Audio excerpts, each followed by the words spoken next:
my review of Tim Burton's Designing Wills book. It's about all of the things he's ever done, before it was made at least, and I'd like to review it. I got this from a Tim Burton World in London last year, so I just like to go through certain sections with you today. For instance, this Nightmare Before Christmas piece. As you can see, it's in Halloween Town, and it's Halloween. Okay, even though these designs are crude and elementary at best, it's what his world is about, really. Gothic design, which,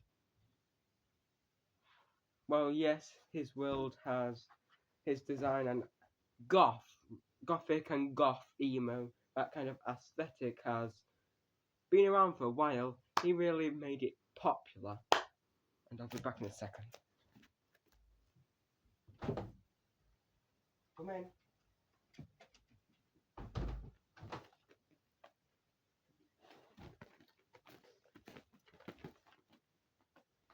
I just had to let my dog in.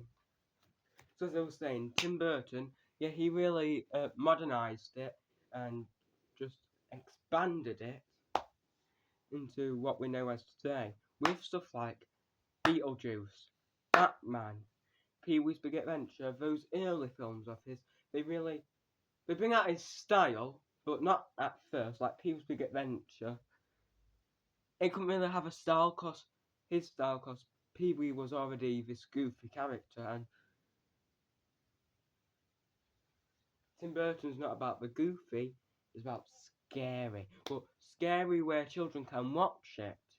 So like family scary. The only thing really he's done where children shouldn't, it's for children but it's also not for children. Batman Returns, which is his best film, in my opinion at least.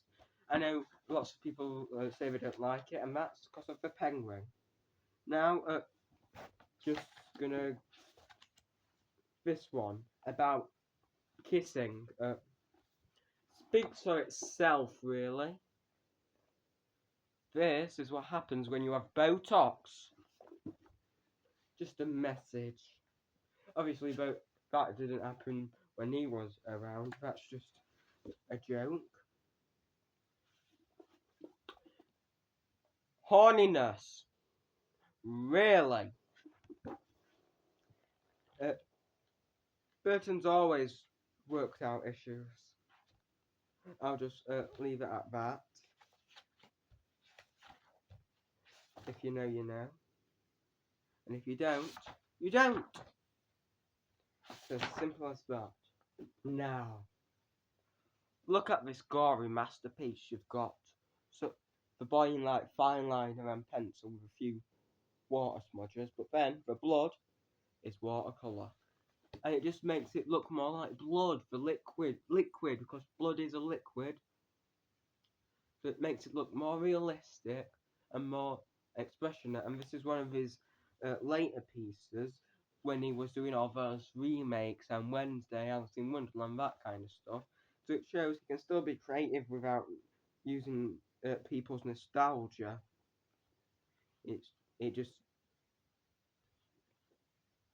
It depends really on how he's feeling. Because right now, all he does is stuff that people are nostalgic for. And this. I love whatever the fuck it is. I don't know what it is, really. Don't say what it is. All it says is the last of his kind. Is it a dog? Because down there, there's this thing here. It's either a dog or a cow. It looks like a dog with no ears, but yeah, this. Just looking at it, it kind of looks like it's a funny thing, but it looks like Gonzo from the Muppets if he was a serial killer. Or you could also interpret it as one of those plague doctors if they were trying to grape you with hypnosis. So yeah, it's weird, but it's a good kind of weird where you just can't help but look at it. And really, that's the best kind of weird. Now, this book also has Danny DeVito's Penguin, which another sounds. In Batman Returns, even though it's the worst part by far, it's one of the more creative parts.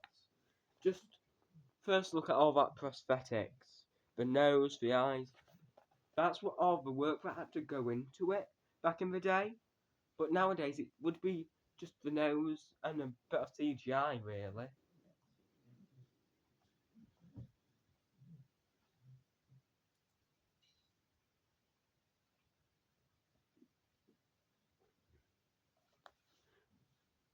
For example, look at Colin Firth's The Penguin. Yeah, he's like a fat suit, but this! Man, look at this. Electro Birdman. Okay, it's not comic accurate, but neither is the Batman most of the time. Or Robert Pattinson's Batman is comic accurate. Anyway, look at that. That just screams Batman in general. It doesn't matter which version, that's what Batman should always be. It looks like something out of Batman the animated series. It shows, even though Tim Burton wasn't the biggest fan of Batman, I think he read like The Killing Joke, which good. That's the comic you should read out of any of them. But yeah, it still shows that back then he had a love and appreciation for adapting things with his own style, and that just screams Batman. And that's why I'm glad Tim Burton did a Batman film. He made it serious and he made it popular. Perfect timing. Halloween in a few days. And look at that. From Nightmare Before Christmas. I think it's from Jack's Lament, the song. And it's gorgeous. It's dripping with atmosphere. Just like this again. If it has to take up 2 pages, you know it's doing something right. And some people might say it's rushed. Well, yeah, it does kind of look like sketchy, but that's the point. It's sketchy because it's for like storyboarding, and it's also just to get the idea across. Because yet again, if the film's not animated, if it's stop motion or live action, with CGI, the drawings don't matter if they're rough, because that's not what you see in the end, is it? Just looking for another one to show you guys. This one. Edward Scissorhands, played by Johnny Depp. And you can see Johnny Depp in the drawing, even though he wasn't, made. Casted, I mean. And I think Tim Burton thought of the idea when he was, like, still a kid. Then we get to Catwoman. Hear me roar. I'm sorry, that was cringe. But yeah, Catwoman design, it is the best Catwoman design, if I have to be honest. It's because of the stitching, the full black. And Hathaway's Catwoman design isn't bad, neither is any of the others. It's going to be hard to top this one in general. Then we have sandworms. Like, even though it doesn't make sense, why you have sandworms on Mars in Beetlejuice about ghosts? It doesn't make sense, but it's good. And that's because most of Tim Burton's films take inspiration from Nosferatu 1922 or something like that, the German aesthetic really, from the silent films, the creeping shadows, the abstract or exaggerated landscapes and characters. Since they couldn't talk, it makes sense to be mostly visual, which again that's most of Tim Burton's films. Which also, look at this.